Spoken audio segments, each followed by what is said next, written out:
Hello, everyone, and welcome to tonight's program, the Bengal Tiger, and welcome to tonight's program, the Tiger, a part of our Discover India series. This series is brought to you through a partnership between the India Association of Greater Boston, the Sishu Bharati School, and the Burlington Public Library, and with participation of public libraries in Acton, Andover, Marlborough, Tewksbury, and Westford. I'd like to thank the members of the India Association of Greater Boston and Rupesh Mathur, our presenter for tonight, for the generous donation of their time and knowledge to make this series happen. If you enjoy tonight's program, I would also invite you to view the previous programs in the Discover India series on our website at burlingtonpubliclibrary.org, where you will learn more about India's many cultures and wonders. I will also be putting a link to that in the chat. Tonight's program will be a presentation followed by question and answer session. In order to ask questions, please feel free to do so at any time using the Q&A feature within Zoom, and your questions will be answered at the end of the program, time permitting. Joining me is Vaishali Gade, President of the India Association of Greater Boston, who will introduce our speaker.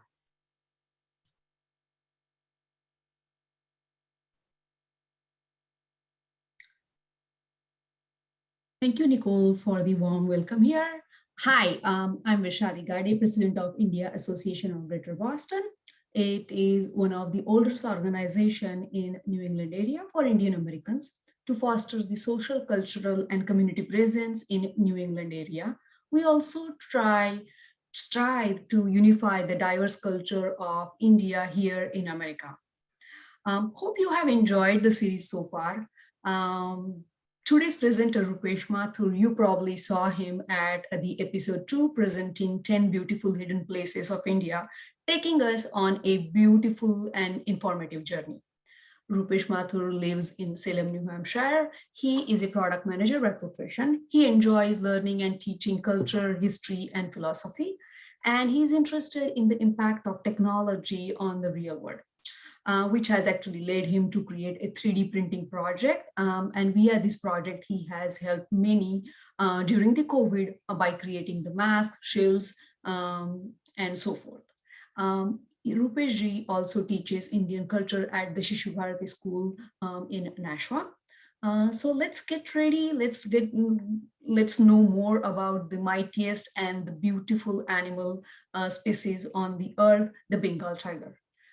After the series, we also welcome your feedback about the series that has been presented so far and any future topics that you may be interested. We would definitely like to come back with those topics for our fall episode.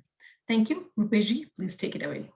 Thank you, Vaishali ji. Hello, good evening. Thank you for joining us here. And I'm going to talk about the Bengal tiger. Right, so today's topic is the Bengal tiger, which is the Indian tiger at work and play. So I'm going to start by some pop culture references. Right, so the tiger is very popular in popular culture. Those of you who grew up in the few past decades know that he's the emblem of the cereal on the cereal box. He's Tony the Tiger, right? So he's great. And then when we were kids, many of us read or watched the cartoons of Winnie the Pooh, where one of the characters is Tigger. And here's my favorite poem about tigers, right? So which is the wonderful thing about tigers is tigers are wonderful things, and so on and on. So it's a wonderful, wonderful character and brought a lot of joy to many children over the years. More philosophical character is Tiger is Hobbes and Calvin and Hobbes. And he's basically a stuffed tiger that Calvin has, but it comes to life in Calvin's imagination. So I love my Calvin and Hobbes. I love Tigger. And when I used to eat cereal and lots of sugary cereal, I used to love Tony the Tiger too.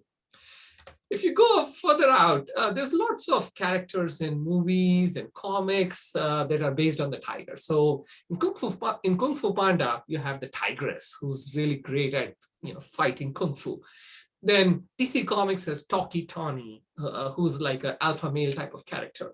And then you have Tiger Jackson, who's also a cartoon character. Then in the movies, tigers make an appearance in many places. So you have The Hangover.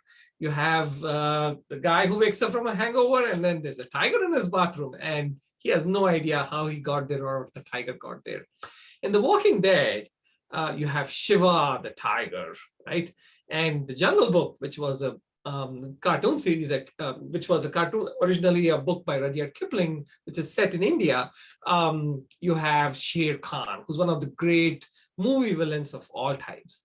And then a more mystical tiger is Richard Parker in The Life of Pi, right? So he's Richard Parker ends up on a boat with the boy, and then the boy has to learn how to survive on a boat, shipwrecked boat in the middle of the ocean with a tiger for company, and he has to learn to deal with the tiger.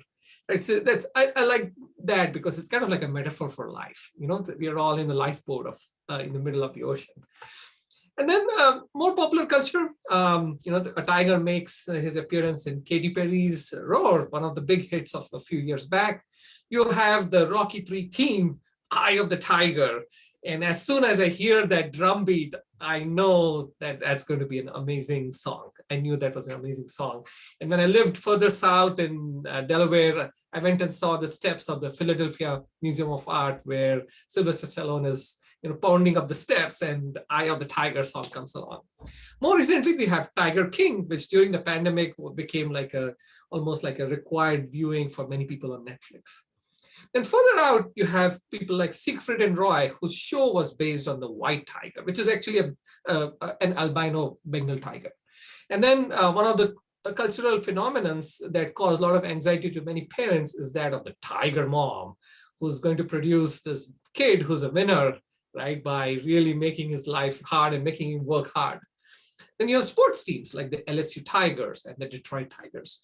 So tigers are everywhere in popular culture in the United States, and they are used as motifs, as symbols, many places, right?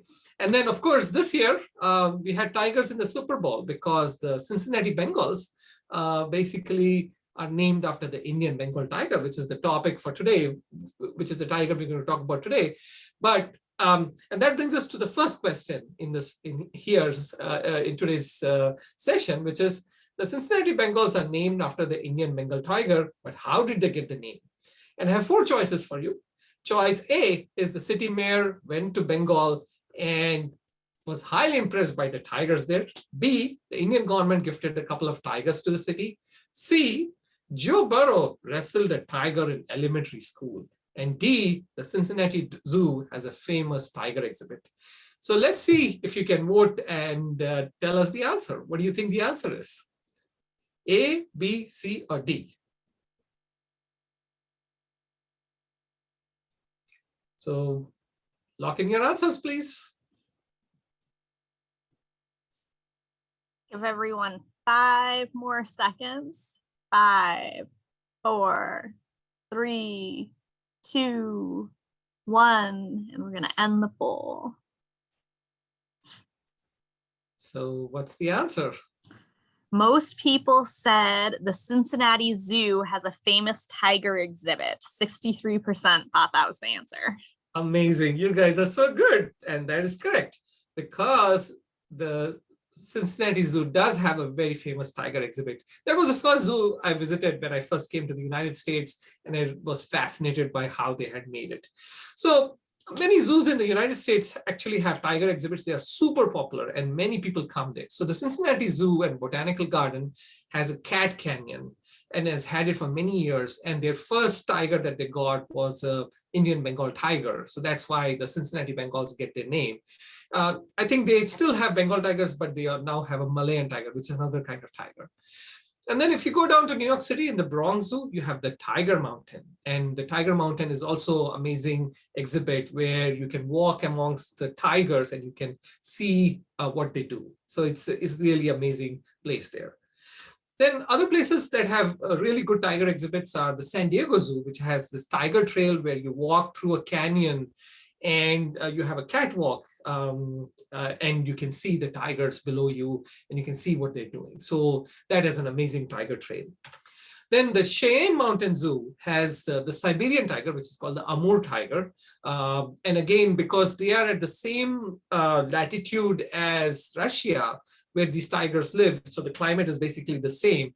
You can walk among the tigers and you can see them in almost a natural habitat. So the Cheyenne Mountain Zoo is it's also an amazing place. Other places, Jacksonville Zoo also has Land of the Tiger. The Minnesota Zoo also has, similar to the Cheyenne Mountain Zoo, the climate is the same.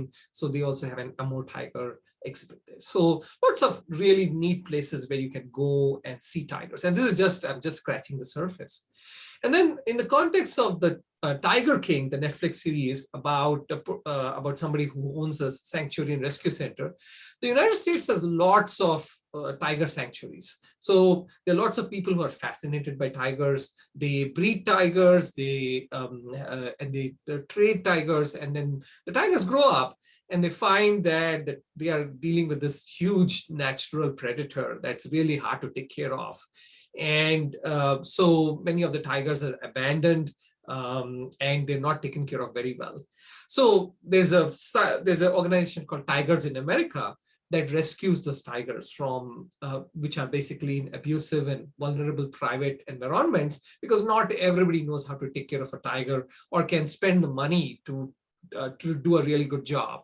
And there are unscrupulous breeders. There are also wildlife traffickers. So for instance, you have the Humane Society in New Jersey. That's one of the places where tigers are rehabilitated. That's called the Popcorn Park Animal Refuge. So I think that that's a great place if anybody wants to go and check out tigers. So there are lots of tiger sanctuaries around. I think in Canada, further north of here, there's also one. There's a tiger safari just across the border from New Hampshire and Vermont. So lots of places where you can see tiger sanctuaries. Then, so all right, so that's a basic intro to where you would find tigers in the United States and their place they have in the popular imagination. Now let's look at the animal itself. So what is a tiger? What is it made of? So tigers have been around for several million years. They are primarily inhabitants of Asia. So they're found all over Asia. And the scientific name is Panthera tigris. And they are part of the Panthera genus, which includes lions, leopards, panthers, and other animals. They're the largest member of the cat family. The cat family is Felidae, including your cat that you may have at home. They're the largest member of the cat family.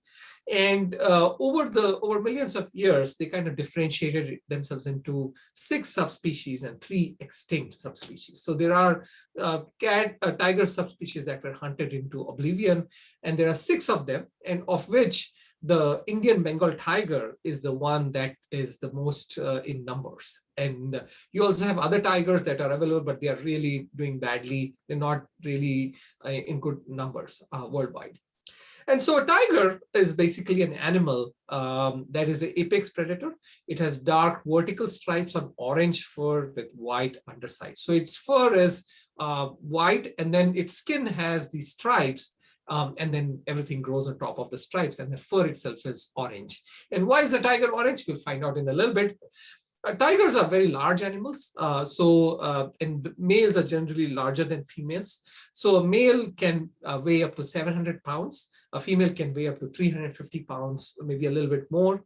A male is long, so up 8 to 13 feet long, and a female is 6 to 9 feet long.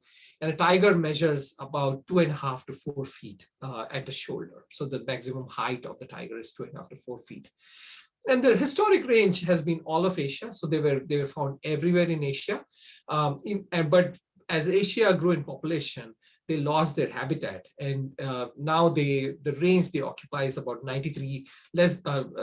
7% of their original range. So there's a 93% reduction in range. And tigers are apex predators, and they hunt by ambushing their prey, which are primarily ungulates, which is deer, boar, antelopes, and in the modern world, livestock. Right, so they don't necessarily hunt humans, but they prefer these ungulates, which are their primary prey. And in the wild, a tiger needs about 32 square miles to survive. So basically, it means that it is pretty spread out. And because it's an apex predator, it needs that territory to be able to sustain itself. Tigers reproduce relatively rarely. They have one litter of 2 to 4 cubs every 2 years, roughly. They can technically have a litter a year, but generally they have more. It's more like 2 years. And their behavior is that they are solitary hunters. So they basically want to rule their territory, except when with a partner or with cubs. One of the interesting things about tigers is that they are gentlemen and gentlewomen. They share meals with other tigers, unlike a lion, where the lion eats first and the lionesses and cubs eat last. When a tiger makes a kill, it shares meals with other tigers. If another tiger happens along, they get to eat. And if there are any cubs around, the cubs get to eat first. Right? So that's one of the interesting things about tigers, is that they have manners, basically. And their scat smells like buttered popcorn, right? So if you ever went to a tiger safari, how do you know that you're in the presence of a tiger? You might smell buttered popcorn, right? So that's one of the interesting things. Unfortunately, tigers are endangered species. They are on the red list of the World Wildlife Fund. And they are actually at risk because of habitat loss, primarily habitat loss. All their old territories are now taken over by humans. Human-animal conflict is another thing. So as humans encroach onto the forests and start using the forest for their own purposes, the tigers come in contact with humans. And typically in a conflict, the tiger is the loser. That's really what happens. Even though it's a powerful animal, humans are much better at hunting the tiger than the tiger is at defending itself. And then the last thing is poaching. Poaching is an omnipresent threat to, and I'll talk a little bit about that in the next slides. So the worldwide tiger count is very small. In the wild, there are right now 3,900 tigers. More than half of them are in India. I'll talk about that in a little bit. In captivity, there are 8,000 tigers. So across zoos and private collections, there are 8,000 tigers, of which 1,000 of them are in the United States. A lot of them are in private hands. And if you go back a century, there were 100,000 tigers worldwide. So there were not that many of them to begin with, because they are apex predators. There were about 100,000 tigers, with roughly half of them in India, actually. So India is like a huge home range of the tiger. Then let's take a look at the animal itself and what makes it unique and special. So the tiger is basically a very, very strong animal. Almost 70% of its weight is these muscles. So it has got this massive muscles that are all interconnected. So it's all one big mass of muscles. And it has very strong bones. It has very, very thick and strong bones, which are 15% of its weight. So basically about 85% of the tiger is nothing but muscle and bone. So it's muscles and sinew that enables it to run very fast. When it needs to, it can run at 30 to 40 miles per hour. It can, and those muscles also enable it to carry 1,000 to 2,000 pounds. So it has got nothing on your best weightlifter has got nothing on a tiger. A tiger can carry 1,000 to 2,000 pounds up a tree. So they can carry a buffalo up the tree. Tiger has excellent brains. So it has the second largest brain of all carnivores, second only to the polar bear, because it needs to know every bit of its territory. If it has a large territory, it's got to know every bit of the territory and all the animals and all the plants that live there. So it has an excellent memory. So the tiger has much better memory than us humans, in fact.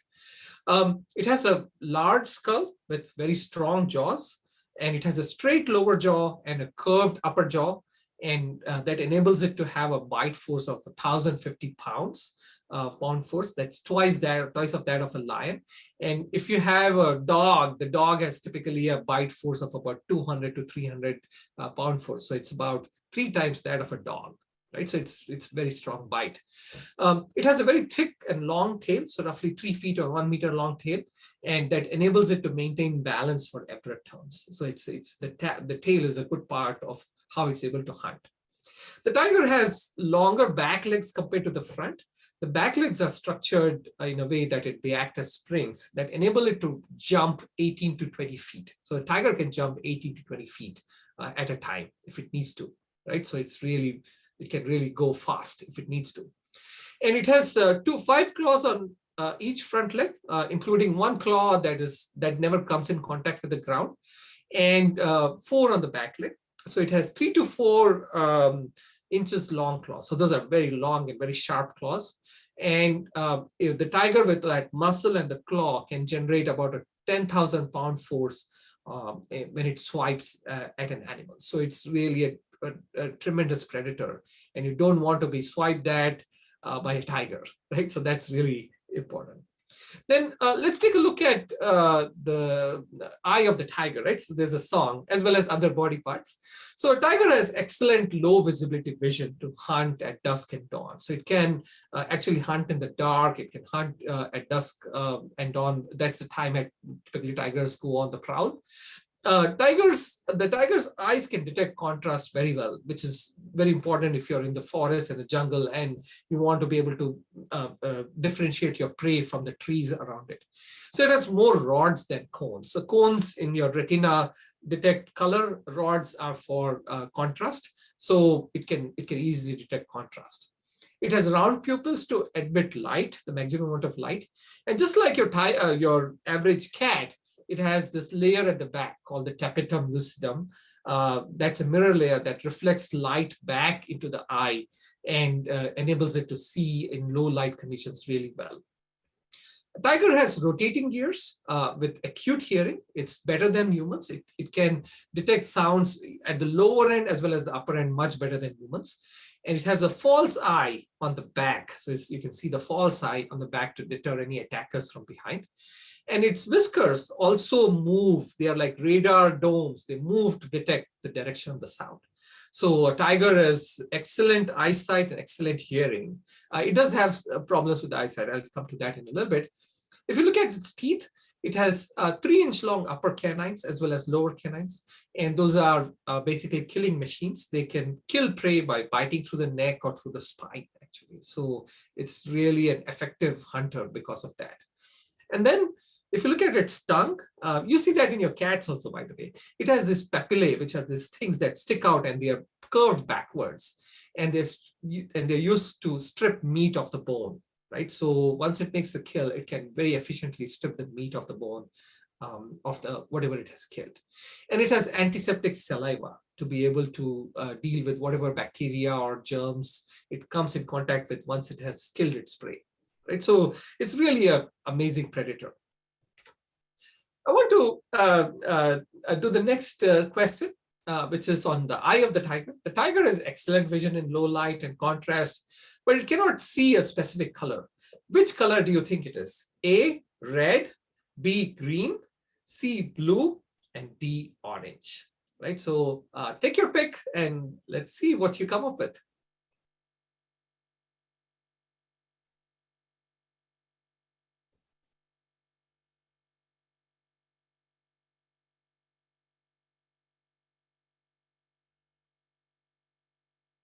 All right. All right, we'll give everyone 5, 4, 3, 2, 1. Lock in your answer.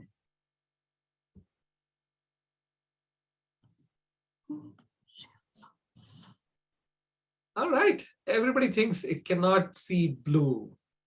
Okay, so let's see the answer. And the answer is orange. Interesting thing is that a tiger is orange, but it cannot see orange. Tigers can see green and blue very well, and they can see a little bit of red, but they cannot see orange, which is a mix of green and red, right? So if you mix green and red, you get orange. And so their prey, which is all these ungulates, all are also dichromatic, and they can see blue and green, but orange is seen as green by their prey, and it shades into the forest undergrowth. So a tiger doesn't know that it's orange, right? So a tiger, when it sees another tiger, sees it as green, right? So that's one of the very fascinating discoveries that scientists have made in the past few years, that a tiger doesn't know that it has orange fur, right? So it's really interesting. So that's a really nice answer. Now, let me then move to tiger sounds, okay? How do you know when a tiger is saying hello to you? Okay. A, it snarls at you. B, it chirps at you. C, it chuffs at you. D, it roars at you. Those of you who have cats might have a clue there, actually.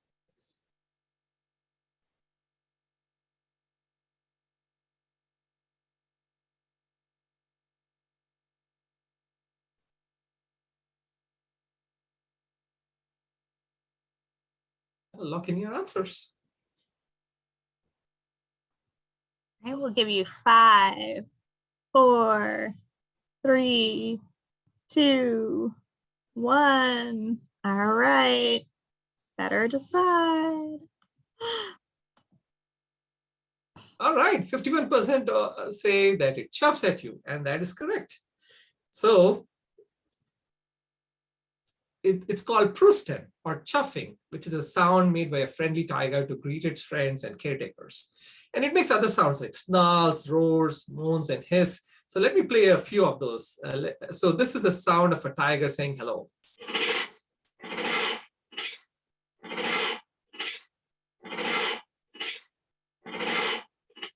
So it makes a sound by exhaling air through its nostrils. So that's the sound of so that's how it says, hello, I'm here, kind of thing. Then, of course, let's hear the snarl.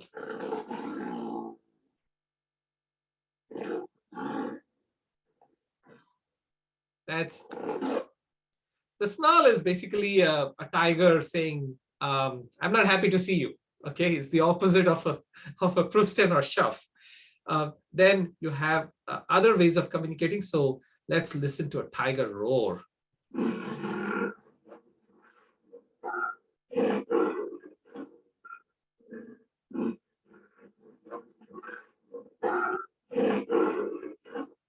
Yeah, excuse me. So a roar is a tiger saying, this is my territory, this is my space.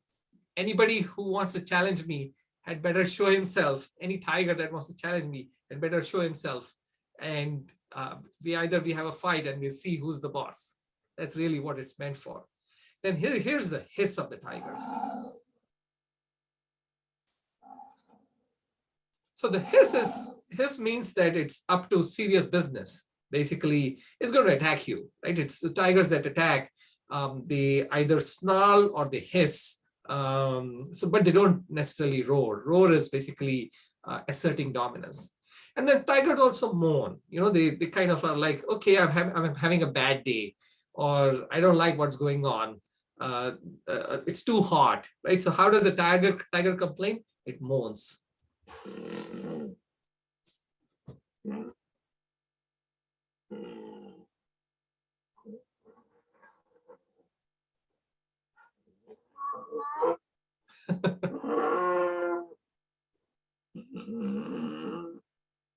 Yeah, so that's the noise of a tiger. There's a sound of a tiger that's tired and it's complaining about the day it's had, right? It's a bad day at the office for the tiger. So so those are the sounds of the tiger.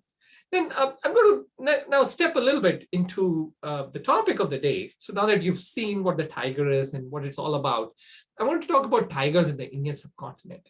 So the tiger species that's in the Indian subcontinent is called, it's the Bengal tiger, right? So, and it's a native subspecies in the Indian subcontinent. So it's found in 4 countries: India, Pakistan, Nepal, and Bangladesh. So these are the 4 countries where you would find the tiger. And as I mentioned earlier, this whole area had 50,000 tigers in about a century back. And then they went down to 1872 tigers. There was a census in 1972 in India, and they found only 1,872 tigers. And that immediately put it under endangered status. So what happened? So the first thing that happened is that there was a tradition of tiger hunting in India for many centuries, actually, that was followed by the British. But with modern firearms, you can hunt down many more tigers. So on the bottom left is a Mughal miniature from the Akbarnama, which is a book written in the 16th century. So this is showing a tiger hunt in about 1590. In the middle is Lord Reading, the Viceroy of India, who basically was a representative of the British crown in India, who was ruling India on a tiger hunt. So these are all the tigers that he's hunted. And typically what would happen is that the dignitary would be put on an elephant, and then they would drive the tigers into a circular stockade where he could basically shoot at them. So that's the basic deal. The tigers would be flushed out of wherever they were sitting or hiding into a circular stockade, and where they would be shot down by people like the Viceroy of India. So that was a lot. Then there's also poaching. Poaching is, even though nobody hunts nowadays, poaching is the #1 threat to tigers everywhere. So there's huge demand for skin and bones. So each skin of the tiger sells for thousands of dollars. And then the tiger parts are used in traditional Chinese medicine or Eastern medicine. And each part of the tiger has some function, and it's basically used there. So there are many people, many of the tigers in India, for instance, are whenever they are poached, they are the skin is sold separately, and then the parts and the body of the body are sent to China or to other parts of East Asia where they're used in traditional medicine. But then the #1 reason why we've lost so many tigers is habitat loss due to population growth. So when population grows, it takes over areas where the tiger hunted. And not only do they eliminate the tiger, but they also eliminate its prey. So when the prey is eliminated, tigers starve. And so that way you get rid of the tigers. And there's finally human-tiger conflict. So as I mentioned earlier, when tigers come in conflict with humans for whatever reason, the tiger is most often the loser, right? So it cannot defend itself against many humans who want to do it harm. So tigers have come down quite a bit. And one of the things that happened since 1900, in the 1900s, was that as the population in Asia grew, so in 1900, the population of Asia was a bit around, in that region, the Indian subcontinent was about 250 to 300 million people, and it was pretty spread thin. And now the population there is more on the closer to about 2 billion people. Right? So India itself has a population of 1.3 to 1.4 billion people. So as the population grew, there were more and more conflicts. People started going in the forest to collect forest produce like honey, fruits, nuts, firewood, and they started building villages and settlements in tiger territories that put them in direct conflict with the tiger. There was also growth of big game hunting, right? So as you saw in the previous slide, people would come to India to hunt tigers. But if they were poor shots or the tiger escaped, then the injured tiger had no recourse but to start hunting other prey because it could not hunt its traditional prey.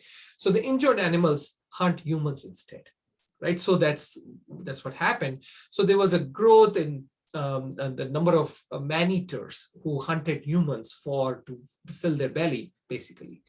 And there was this person called Jim Corbett, who was a forest officer in India, who started going to various places where these man-eaters were terrifying populations, and they started hunting these man-eaters. And he hunted roughly about 12 man-eaters, about a dozen man-eater tigers over the years.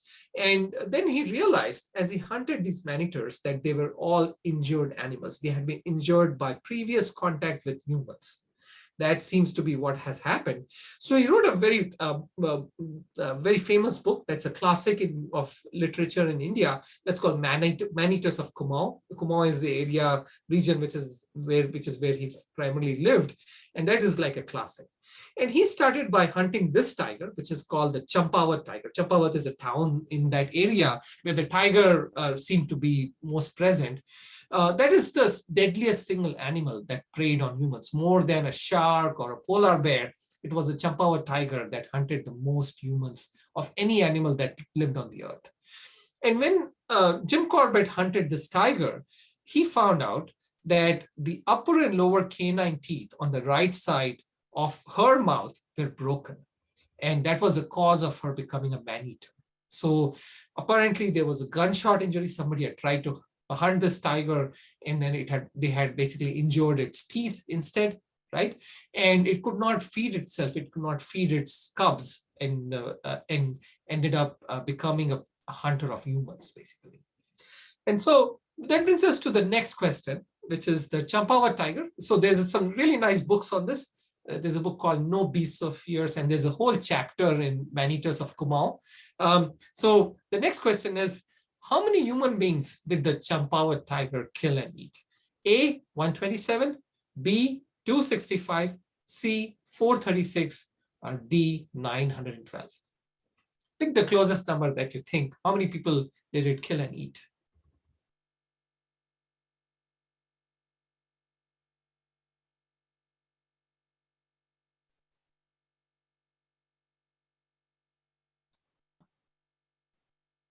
All right, we'll give everyone 5 more seconds. 5, 4, 3, 2, 1. All right, the leading answer is 127. And I think people thought that 436 and 912 are not too small, is improbable. So here comes the answer. It killed and ate 436 human beings. So it's the deadliest. In fact, that's an undercount. They think there's more. Because what happened is that it was a smart animal. Tigers are smart. They have excellent memory. And what it would do is it would travel between villages in that area about 10 to 20 miles. And then it would basically appear, it would travel through the night to the other village. And in broad daylight, it would pick young women and children who were outside to capture, basically. And in broad daylight, it killed a few men, but it was mostly young women and children, which it knew were weaker, right? So as a result, because it did all these, it attacked in broad daylight, it paralyzed all travel and commerce in the region, and people were terrified to step out of their house. And ultimately, they called Jim Corbett, and Jim Corbett went to hunt the tiger. And guess what? The tiger turned the tables. But for the fact that he had a gun and he could shoot at it, and he managed to get a couple of shots off in time, he would have become the 437th victim of the tiger. So if you go to Man-Eaters of Kamau and you read that chapter, that's a thriller. And when I read it first in high school, I was like, wow, this guy got away by the skin of his teeth. The tiger would have made a meal of him, actually. It came very, very close to getting him, actually. So that's one of the interesting things that happened in the early 1900s. Not lots of man-eaters, but many tigers which were injured in hunting and due to human conflict became man-eaters, and they started hunting humans instead. So not a good thing to do. All right, so then we come to Project Tiger. So why is it that India has more than half of the world's tigers? Is because the Indian government made a concerted effort. So there was a census in 1972, and they got a shock when they realized how few tigers were left. So they launched this thing called Project Tiger, and the Project Tiger is a concerted effort to protect and preserve tigers and their habitat in India, which was launched in April 1973. So the same program has been replicated in other neighboring countries, so Bangladesh and Nepal in particular. And the goal is to ensure a viable population of tigers using sanctuaries and corridors. And so over the years, they've basically designated all these areas as tiger preserves or tiger reserves, with core areas which have no humans, then a buffer zone where some human activity is allowed. Because India has a huge population, we cannot truly stop people from interacting with the tigers or going into the tiger territories, right? So each of these tiger preserves, there are many millions of people who live around them. So the compromise is that there's a core area where nobody's allowed, and then there is a buffer zone with human activity. So that allows the tiger to have a peaceful area, and for its prey also to have a peaceful area with no interference. And then dedicated laws. So there's a central law, which is the Wildlife Protection Act, that was enacted just for the tiger. And there are dedicated personnel. There are literally thousands of people who are working on preserving the tiger, and they have appropriate funding. So there's actually allocation of pretty good funding to take care of these tigers. And that allows them to have active system of monitoring, patrols, and tracking. So the tigers are monitored on a nonstop basis. There are patrols that go out to see where they are, what's happening, and individual tigers are tracked, right? So there's like a pretty strong focus on the tiger population. They also try to employ locals. So as in all of this, the locals typically know the territory. They know where the tigers are. They know how the tiger behaves. So they employ locals in these conservation efforts. And there is also a huge focus on mediating conflicts, because if you don't mediate the conflict, the tiger is the loser. So there's a lot of effort that goes into compensating people, for example, when there's a loss of life or when they lose their livestock. So there's a lot of effort that goes into that. And finally, the goal is to promote scientific research and tourism. So there's a lot of scientific research that's part of this Project Tiger. And there's a zonal authority that's called NTCA, or National Tiger Conservation Authority, that's actually tracks, that manages all of this. So there are zonal authorities that report directly to the NTCA, and there's a direct reporting there. And there is a minister who is in charge of all of this. So India has made a very, very strong concerted effort with funding and personal allocation to actually preserve the tiger. And there are lots of tiger reserves in India now, and they're growing in number, actually, so you can see that. So on the right is a map of all of these tiger reserves. And if you ever go to India, you can visit them, because tourism is what pays for a lot of this, right? Apart from government funding, tourism is what makes it really possible. So it's been a success story. So in 1972, they had 1,872 tigers, as I said, and then they started with a small area and they formed this tiger reserves. There's 29 of them. In 2018, now we have almost 3,000 tigers, which are 70% of the wild population, with 53 tiger reserves. So roughly 15,000 square miles of core area and another 12,500 square miles of buffer area. India spends roughly 32 to 49 million, about a bit less than $50 million on all of this.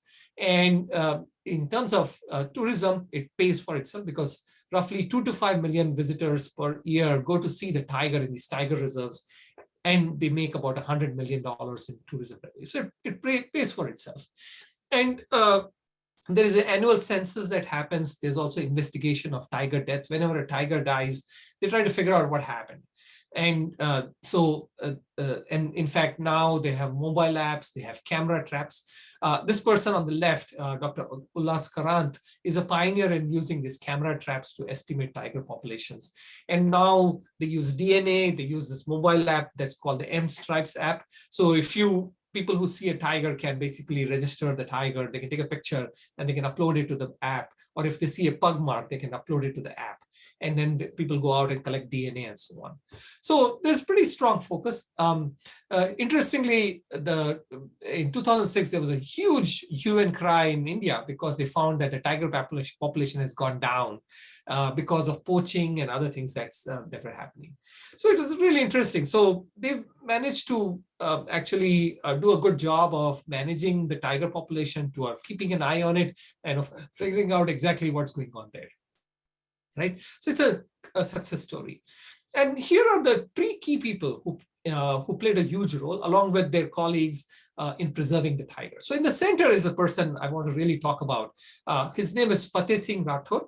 And Fatehji, who he passed away about 10 years back, is considered the tiger guru. He started this whole thing in many ways. So he was a tiger conservationist, and he was a wildlife photographer. He was a forest officer who worked on the first Project Tiger team that worked on setting up these tiger preserves. And he's kind of the architect of the tiger reserve strategy, right? So he grew up with the tiger. He spent his whole life in service of preserving the tiger. And he's highly respected in Indian conservation circles. On the left is Dr. K. Ullas Karant. He's a conservationist, a scientist, an author. And as I said, he's a pioneer in using camera traps and tracking to estimate tiger populations. So a lot of the basic science that goes into tracking the tigers was done by him and people like him. On the right is Valmik Thapar, who was also part of the early days of the Project Tiger. He's a naturalist, conservationist. He's also a historian.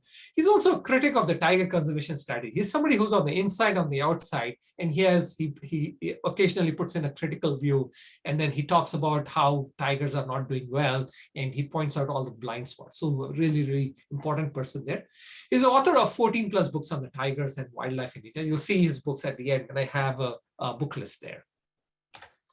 All right, so now I'm going to talk about some of the tiger preserves. So there's 59, there's many of them, 53 at last count. And in fact, they're increasing the number of tiger preserves because they find more and more areas where their tigers are present. So first, I'm going to talk about the most famous one, the one that a lot of people go to visit. This is called Ranthambore National Park. That was the first tiger preserve set up by Fateh Singh Ji. And it is basically a historical area where people lived. And what they did is that they kind of moved people from the core area outside. and they made and people actually gave up their homes so that the tiger could have an undisturbed area. So this park has 550 square miles. It's very accessible from Delhi. So if you go to see the Taj Mahal, the Ranthambore is not far away, for instance. It has a 10th century fort. There are old temples and palaces inside the park. So people have been living there in that area for a long time. In fact, there are villages that are abandoned because the Indian government paid people and people agreed to move out so that the tiger could have all of this space to itself. And it's highly popular. People go there all the time. It gets literally hundreds of thousands of visitors in a year. There are many resorts around that area. Tours are easily available. So it's very, very popular resort, a place to go to see the tiger. And all the tigers there have a name and a number, but some tigers have become superstars. Let's talk about the very first tiger, which is what I have as my cover slide. This tiger is called Machli or fish, because it has this fish mark. So on its sides, you see this mark. There are fishes. This kind of looks like fishes. So it's called Machli. And it has other names. It's called Lady of the Lake. It's also crocodile killer, because there was a fight with a 12-foot long crocodile, which it won. It had some injuries. So that's why it's called crocodile killer. And it's the most photographed tiger in the world. It was not afraid of humans, so people could see it and photograph it. And there are many documentaries on it because people could come and take videos of it. And it's also that Machli was also called Queen of Ranthambore. And because it successfully raised 9 cubs, those 9 cubs also became successful. So almost half of the tigers in Ranthambore are her descendants. And when Machli died in 2016, there was a state funeral that was given to her. It's probably the first animal in India that got a state funeral, right? So it's really important tiger. It's a very charismatic being animal. Then you have Zalem, and Zalem means tyrant. And why was it a tyrant? Because he chased forest rangers and tourist vehicles. So it did not like being photographed or gawped at by all these people who came from the outside and would chase them. And so they back their vehicles and leave in a hurry because Zalem would chase them away. And interestingly, what happened is that it turned out to be not a tyrant, because Zalem actually became a mother to 2 orphan cubs. And these cubs' mother had died of an infection. And so Zalem took over and taught them the ropes and taught them how to hunt. Right. So that was very interesting. It's the first time that anybody has observed a male tiger taking on the duty of raising 2 orphan cubs. So that was very, very interesting what it did, what Zalem did. And unfortunately, in 2020, it had a fight with another tiger. Tigers are territorial beings, so it was killed in a territorial fight. Then you have Ustad, and Ustad means master. And it's still alive. It's about 17 years old. So Ustad is a tiger that's still alive. It's called the King of Ranthambore. And Ustad was fearless and aggressive with vehicles, but people liked it because it was very majestic. It's a majestic tiger. Unfortunately, Ustad turned aggressive against humans. So many people think that because Ustad was tranquilized many times to check out and to give it a medical checkup by the rangers in the park, that it started disliking humans and turned aggressive against humans. And unfortunately, there was a forest guard who was keeping an eye on Ustad. And during the course of his duties, Ustad managed to ambush him and kill him. So that was the last straw. And Ustad was forthwith captured and relocated to a smaller enclosure. Previously, he had the run of the Ranthambore jungle. Now he's in an area which is about an acre. So it's kind of, confined. It's kind of in tiger jail, as you might imagine. And there's a court case people have filed. Court cases, there is a social media campaign to return Ustad back to its original range. But it's not going to happen, because once tigers learn to hunt humans, they will do it again, right? So we don't want that to happen. All right, so that brings me to the next question, which is tiger attacks on humans. Roughly how many fatal tiger attacks on the people happen per year are reported in India. A, 50, B, 100, C, 300, D, 500. Let's see what you think.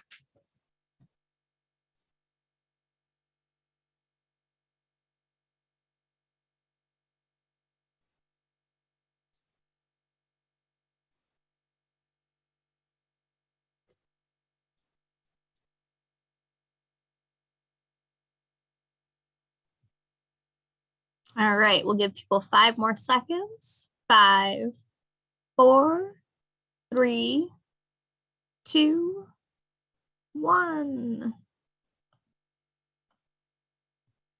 All right, majority think it's about 100, second is 50. Okay, so let's see the answer. So roughly 50 people die of tiger attacks each year. Most of them in the Sundarbans, which I'll talk about in a little bit. Many more are injured. Many people are probably several hundred people who are injured. And typically, these are foragers in the forest, people who are going to the forest to pick fruits or collect honey or nuts or firewood, and they come in contact with the tiger, and the tiger attacks them. And there's also human-tiger conflict because the tigers don't necessarily want to stay in the tiger preserve, right? So they kind of sometimes jump the fence and go walking here and there, and then they come in contact with humans. So here are some pictures. So here's a family that's going on their motorcycle, and then they see the tiger there. And then here are people who are walking down a path, and then the tiger comes along, right? So they have to basically make way for the tiger. And it's interesting that there are millions of people who live around these tiger preserves. Okay, so the number of attacks is, if you look at it per capita, is pretty small. So really humans are not on the list of animals that a tiger wants to necessarily attack. But when it gets anxious and it gets crowded, it may attack somebody, right? So that's really what it's all about. All right, so then let me just go to the next one. So a few more tiger reserves. So the Nagarhole Tiger Reserve is close to Bangalore. It has 248, its area is about 248 square miles. It's very accessible from Bangalore. So you can fly from here to Bangalore in 24 hours, and you could be in Nagarhole and seeing a tiger in 24 hours if you wanted to. And this sanctuary is really interesting because it is famous for leopards, black panthers, elephants. So lots of interesting wildlife to see. And it's highly popular because there are lots of resorts out there. There's camping resorts. You can camp out there. And it's also famous for fishing. So there's lots of fishing out there. So Nagarhole is very, very popular there in South India. It's in South India.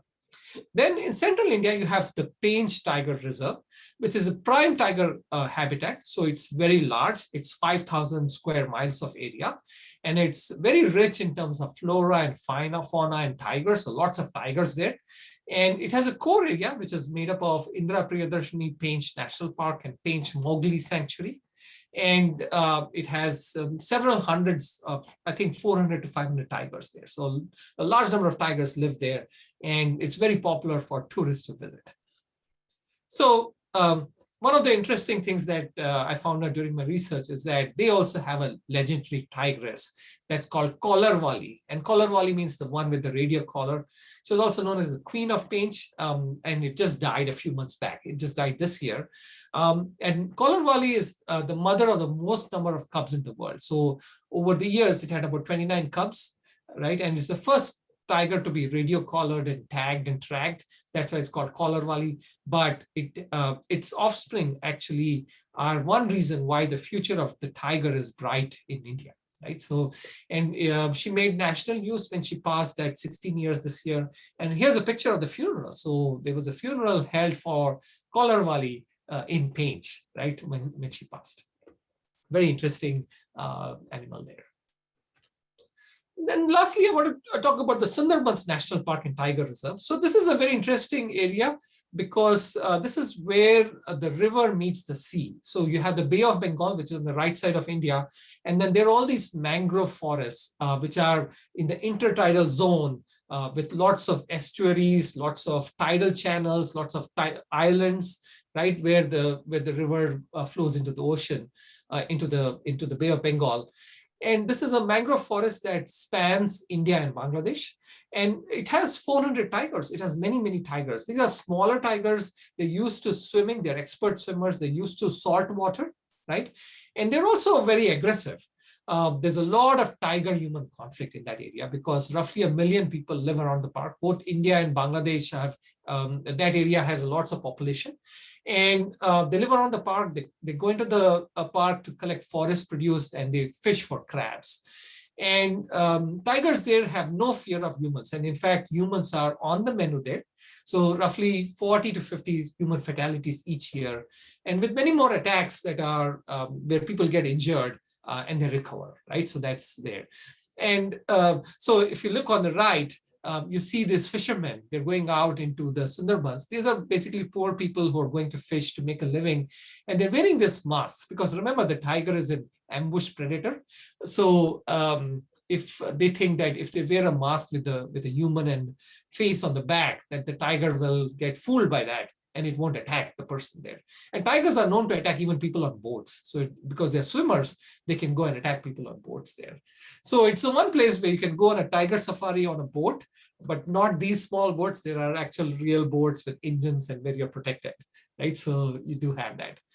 And the fishermen or the people who live around there who go into the mangrove forest to collect produce and so on and fish, they have a goddess. And the goddess is called Bon Bibi, that is goddess of the tiger. So anytime that they go into the area where the tigers live, they actually pray to this goddess and they wear these masks and they go.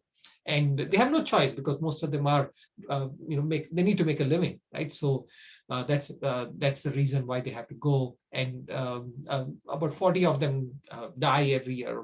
I think this year the count so far this year is about 27 actually until May. And the Sundarbans are important because they are threatened by climate change and cyclones and hurricanes. So as climate change happens, this area is going to see a lot of change. There's going to see the mangroves are threatened in many places because the mangroves also need fresh water, right? So they are in salt water, but they also need fresh water. And there are lots of species of fish, crocodiles, sharks that live in these roots. Many fish spawn in these roots. So the tiger is important, but so are all the other fishes and animals that live there. So this area is threatened by climate change and cyclones and hurricanes. So that's one of the things that's there. Okay, so that brings me to the last bit. So I just covered about 4 to 5 of these tiger preserves. There are many more of them. There's 53 of them, and there are many interesting and used tiger preserves. If you look at the top 10 list, there are lots of interesting places there. So I'm going to stop and then I'm going to do a quick pop quiz here. Let's see how much attention you paid. So the first one, which tiger has raised the most cubs of all the tigers in the world? A, Zalem, B, Machli, C, Ustad, D, Collarwali. So let's see what you remember from my presentation.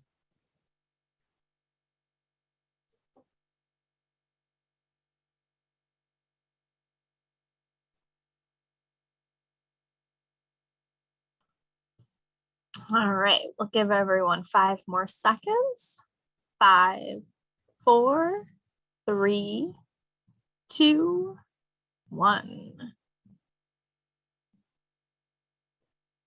All right, Collarwali wins, and that's correct, right? So Collarwali had 29 cubs, gave birth to and brought up 29 cubs, most of any tiger in the world. So it's really very popular. Next question, which tiger reserve provided the inspiration for the Jungle Book? A, Ranthambore, B, Sundarbans, C, Pench, or D, Nagarhole?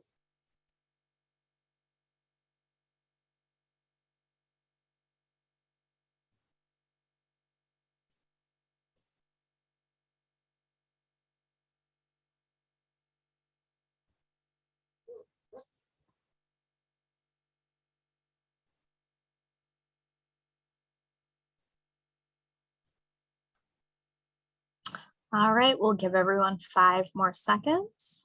5, 4, 3, 2, 1.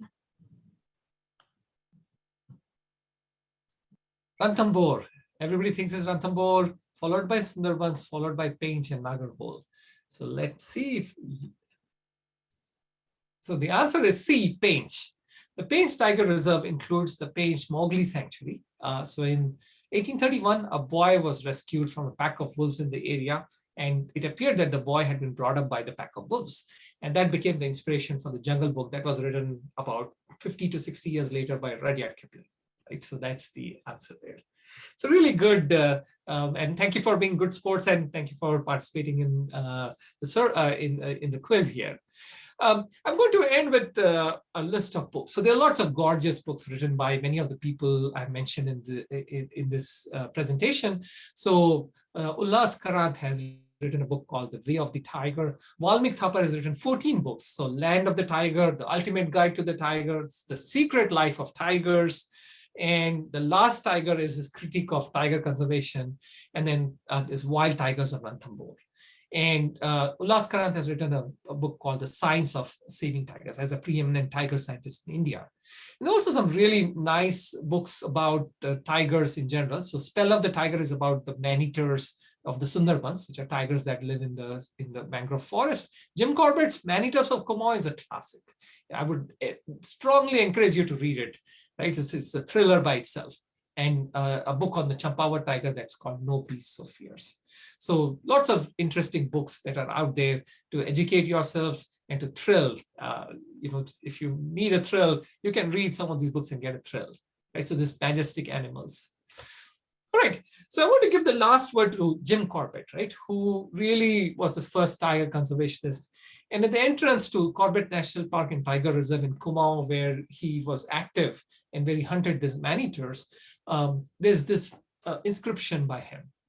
So there's a sign that says, with a quote by him, where he said, "The tiger is a large-hearted gentleman with boundless courage. And when he is exterminated, as exterminated he will be unless public opinion rallies to his support, India will be the poorer by having lost the finest of her fauna." So this, in a nutshell, is why India has invested in preserving the tiger and in making it available for millions of people to enjoy, and why it continues to hold a major presence in India and in the world. Right? So with that, I'm going to stop and we'll go to questions.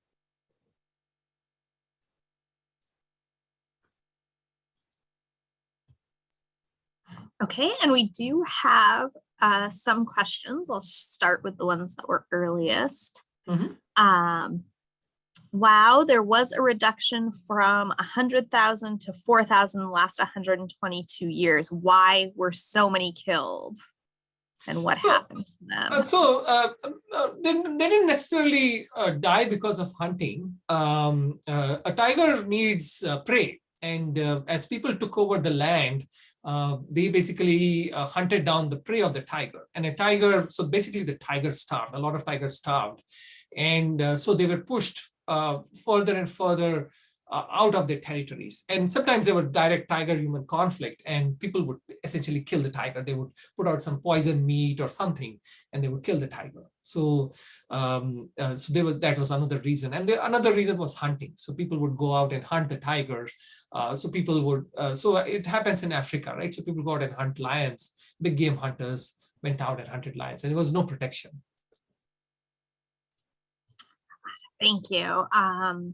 Another question is, when you say that a male can weigh 200 to 700 pounds, do certain subspecies tend to be heavier? Is that why there's such a large range, I believe they're asking?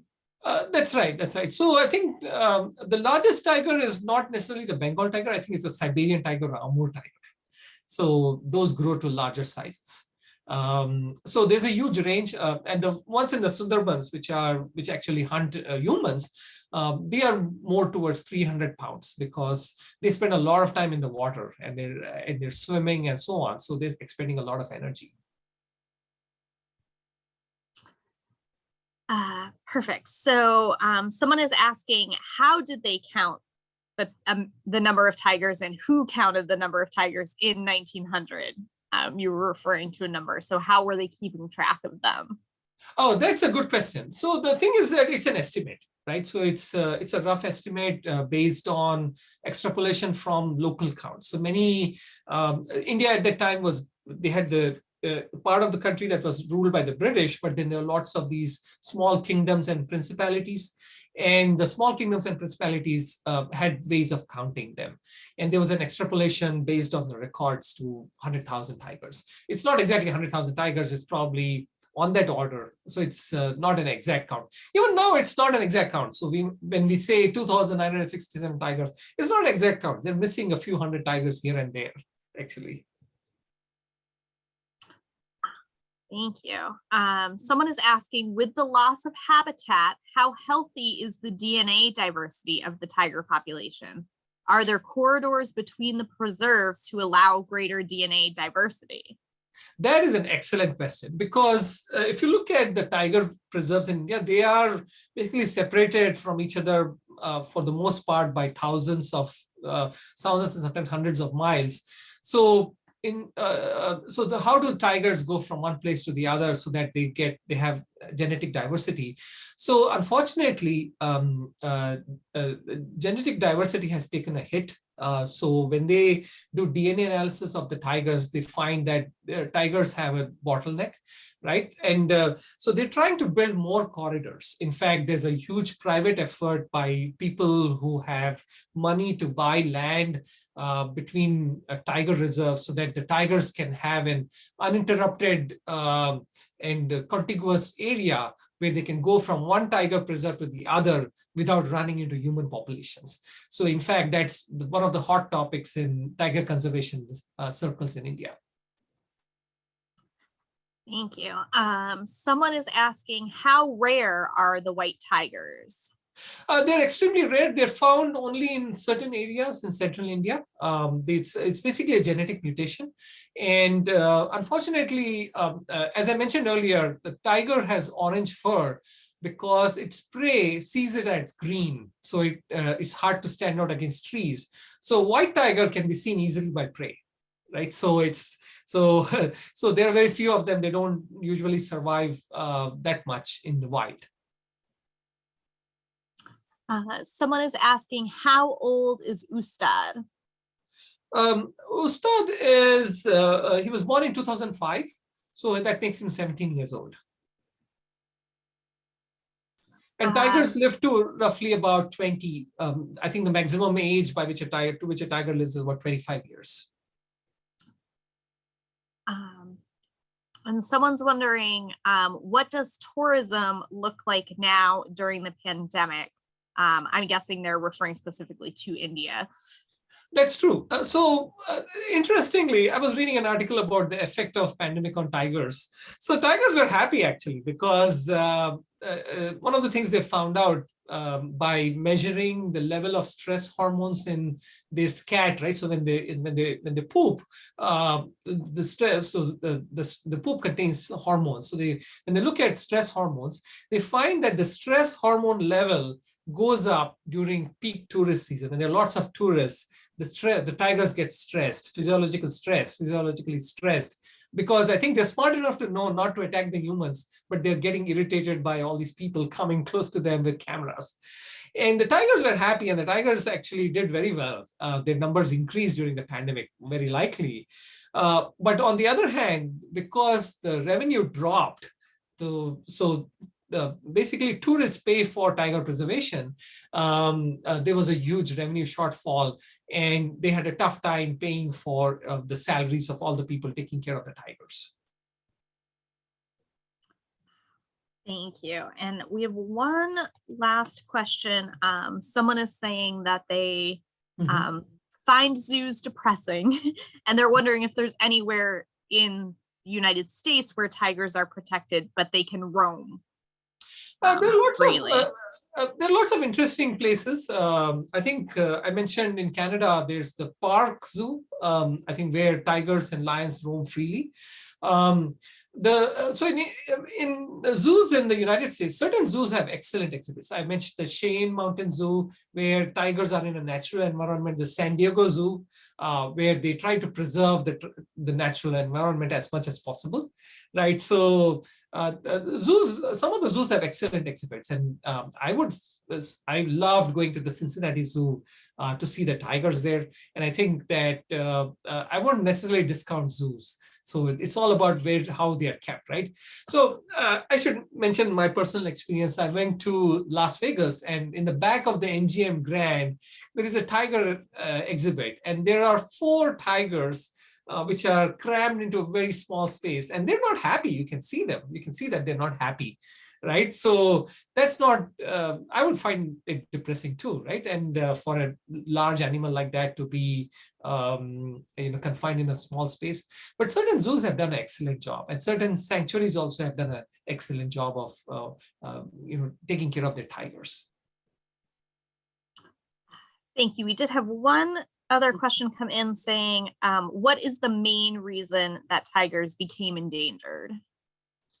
I would say the number one reason is habitat loss, because the tiger is a large animal. It needs to eat, and it has its prey. So when the habitat is lost, the prey of the tiger are also lost, right? So the tigers essentially starve. So habitat loss is number one, and due to human population growth. All right, sorry, they keep coming in as you answer, which is great. And someone said, can you please spell the name of that zoo in Canada where the tigers roam freely? Oh, okay, I should look it up. I think it's called the Park Zoo. I can, after the presentation, I can quickly, maybe put in a link in the chat. If okay. Yeah. And that's all that we have on my screen. If anyone wants to quickly type one last thing, I'll give anyone a minute to put that in the chat. But we may have answered everyone's questions. Okay. I would like to thank everyone for attending this and any other of the Discover India series that you saw. And again, if you missed them, they are all available on our website, or if you missed the beginning of this one will be available as well shortly. Do give it a couple of days. Thank you for being a great audience, and thank you for your participation and enthusiasm. Right. Oh, and someone did specifically say, so I will just put it in the chat. Somebody answered saying for Quebec, it's Park Safari, but it is with a C. Yes, Park is PRC. so, that's right. That's right. I just put that in there as well for whoever was looking for it. Again, thank you so much for attending, everyone. Certainly keep an eye out for any future events, India related or otherwise. Thank you so much. Thank you. Have a good night, everyone. Have a good night.